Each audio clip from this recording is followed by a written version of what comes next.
మంత్రి కొండా సురేఖ వ్యాఖ్యలపై అక్కినేని నాగార్జున అభిమానులు తీవ్రంగా మండిపడ్డారు.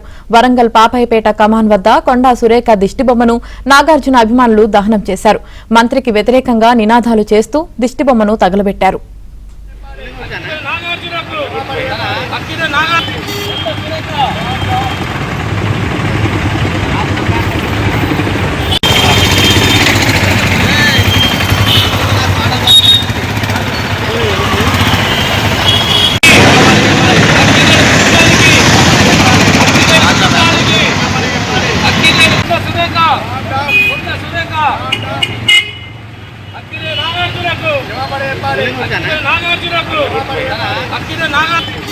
నిన్నటి రోజున గౌరవ మంత్రివర్యులు శ్రీమతి కొండా సురేఖ గారు అక్కినేని కుటుంబం పైన అనుచిత వ్యాఖ్యలు చేస్తూ అక్కినేని నాగార్జున గారు కోడలైనటువంటి మాజీ కోడలైనటువంటి సమంత గారు నాగార్జున చెప్తేనే కేటీఆర్ గారి దగ్గరికి పంపిస్తే వెళ్ళకపోవడం కారణమని ఇలాంటి ఒక మహిళ మంత్రిగా ఉండి ఒక మహిళపై ఇలాంటి అనుచిత వ్యాఖ్యలు చేయడం సరైంది కాదని చెప్పి నేను విమర్శిస్తూ ఈరోజు సినిమా ఇండస్ట్రీలో వాళ్ళకు మంచి పేరు ఉన్నది అక్కినేని కుటుంబానికి.